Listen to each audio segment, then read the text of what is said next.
La vida real, pobreza ambiente. Gracias a que Homero se basa en viejas romanzas que los aedos iban cantando de pueblo en pueblo,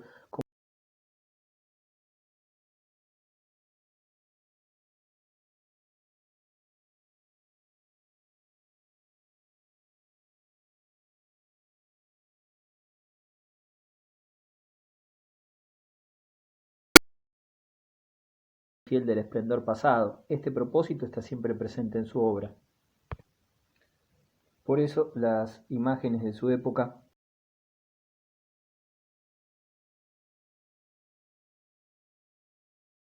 grotescos, lo que nos indica lo alejado que estaba de ella en realidad. La pobreza de la época homérica aparece en numerosos pasajes de la Odisea. Ante la puerta del palacio de Ulises, un viejo perro está echado sobre un montón de estiércol. El gañán del rebaño de cabras las conduce y mete en el palacio real, de muros de madera y suelo de tierra pisonada. La reina, fiel a su deber, está sentada en su telar y la princesa en persona va a lavar la ropa al río. Otros detalles nos muestran que a los señores divinos, como ávidos campesinos, Alcinó, rey de los Feacios, obliga a los nobles y a los ancianos del país a ofrecer presentes al extranjero, una capa recién tejida y un talento de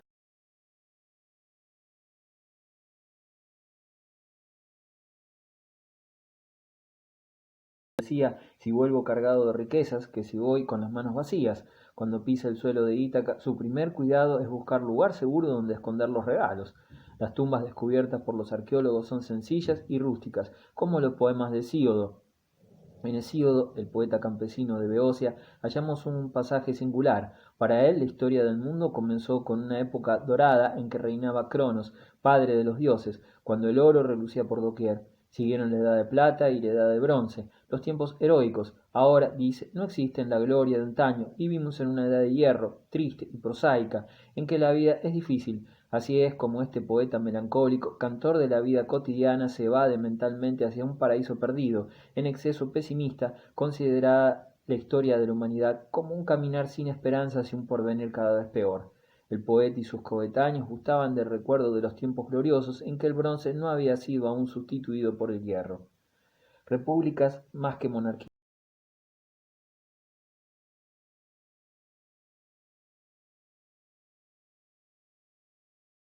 Pues en varias polis, Atenas entre ellas, habíanse formado estados republicanos con funcionarios elegidos y mandatos limitados en el tiempo, aunque estrechamente ligado a la aristocracia. El gobierno de los mejores era el desarrollo lógico de la organización política de la época micénica, al final de la cual el poder se lo repartían entre sí los miembros de la familia real, y era de esperar que tal desarrollo se produjera más progresiva y naturalmente en los territorios jónicos.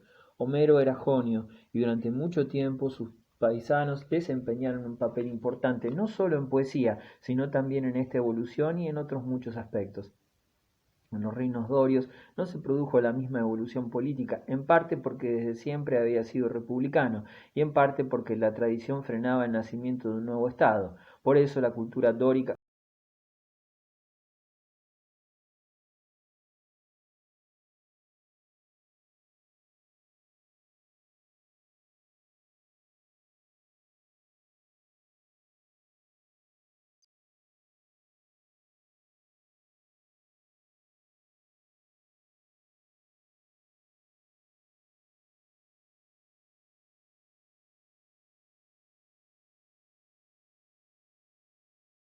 eterna en el seno de la cultura griega es la savia de lo que ella fue y ha llegado a ser para nosotros. Imaginación sobresaliente. En un ambiente social tan rústico y tranquilo como el de las estaciones y los días de Hesíodo, qué derroche de ingenio artístico cabría esperar sino el que suele suscitar la añoranza de tiempos mejores, cuya lejanía los vuelve maravillosos, maravillosos de contar y de pintar. En la Odisea vemos cómo resurgió en algunos griegos el interés por la navegación y los países distantes, propio de sus antepasados del Heládico reciente. Las aventuras de Ulises, cuando los griegos, tras la caída de Troya,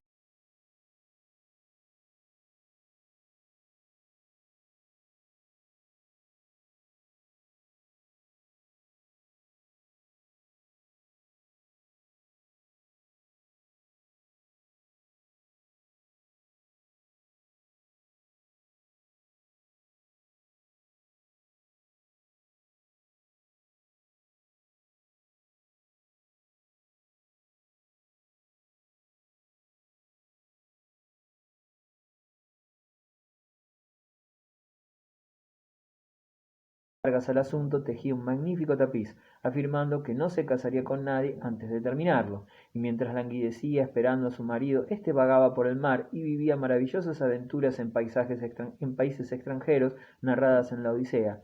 El poema comienza con una invocación. Cuéntame, oh musa, ¿quién fue este hombre lleno de astucia que vagó tanto tiempo después de haber derruido la ciudadela santa de Troya? Visitó ciudades innumerables, se informó de sus costumbres, padeció en la mar, en el fondo de su corazón, innumerables tormentos, mientras se esforzaba en salvar su vida y el retorno de sus compañeros. Primeramente Ulises y sus compañeros alcanzaron el país de los gigantes, el gigante Polifemo.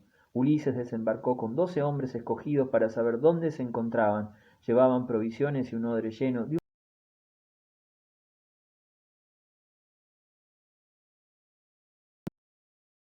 Los gigantes o cíclopes eran hijos del cielo y de la tierra, que tenían un solo ojo en mitad de la frente. En aquel momento el gigante había llevado a apacentar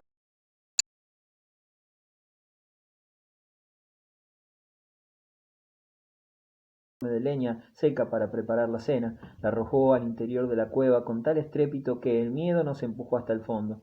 Metió enseguida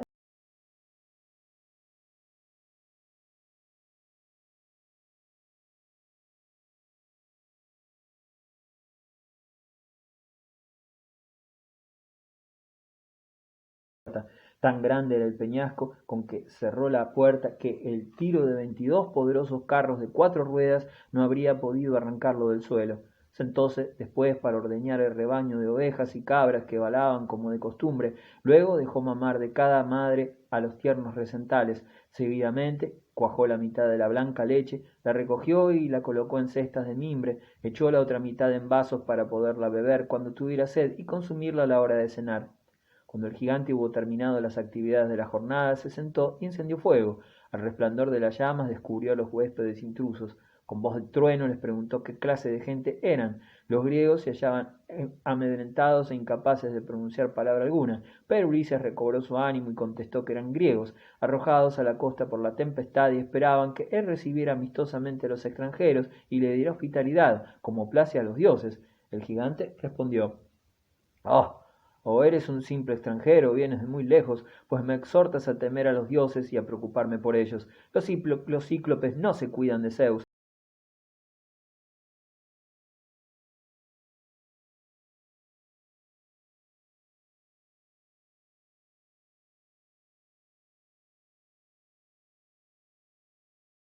Despectiva, pero furioso, asió y levantó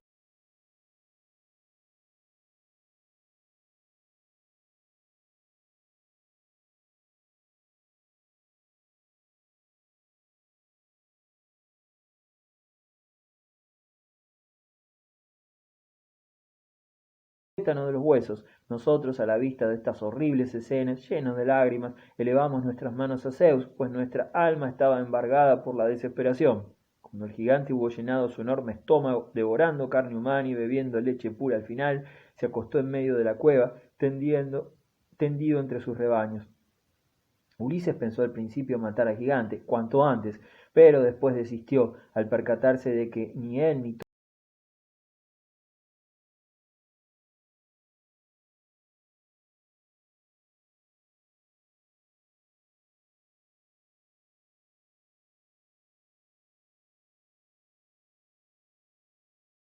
sacó el rebaño y volvió a poner la gigantesca piedra en su lugar.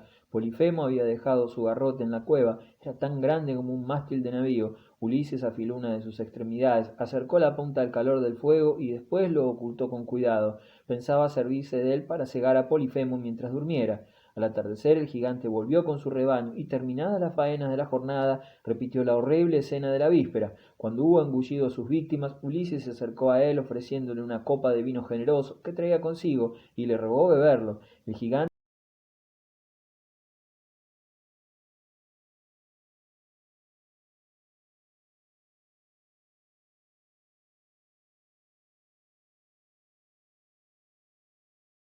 quedó profundamente dormido.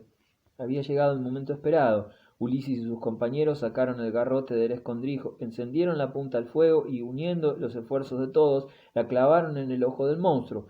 Polifemo lanzó un grito terrible. A tientas se dirigió a la puerta de la cueva, corrió la roca y se sentó ante la abertura con los brazos extendidos para capturar al que intentara salir. Los carneros y las cabras dieron señales de inquietud. Cuando los animales llegaban a la entrada, el gigante les pasaba la mano por el lomo para asegurar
suerte no acertó a dar el navío, pero la piedra cayó muy cerca y levantó una ola tan gigantesca que lo empujó de nuevo hacia la costa.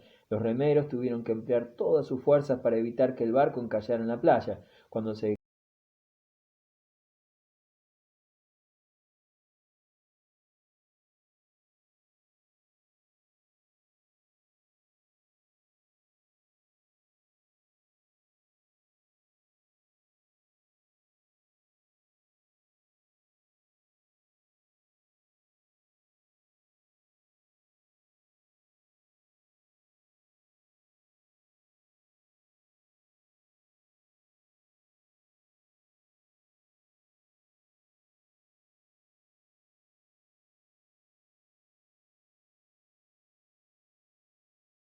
sin pasar por el infierno, y preguntar al divino Tiresias cómo podría escapar a los peligros con que lo amenazaban Poseidón. Ulises y sus hombres zarparon y un viento favorable los impulsó hacia el noroeste a los infiernos. A medida que los griegos se acercaban al sombrío fin de su viaje, los días se volvían más cortos, hasta que el sol no se vio en el horizonte y todo quedó sumido en la oscuridad. Llegaron a una costa tenebrosa, echaron el ancla y desembarcaron. El río Océano salía de los infiernos, lo recorrieron hasta un sombrío bosque, se oía a lo lejos el ruido de una cascada. Ulises avanzó sin miedo por este paraje que estremecía. Sus compañeros iban tras él con el corazón angustiado. El fragor de la catarata se acercaba. Por fin llegaron al lugar en que la masa de agua se precipitaba a un abismo sin fondo. Allí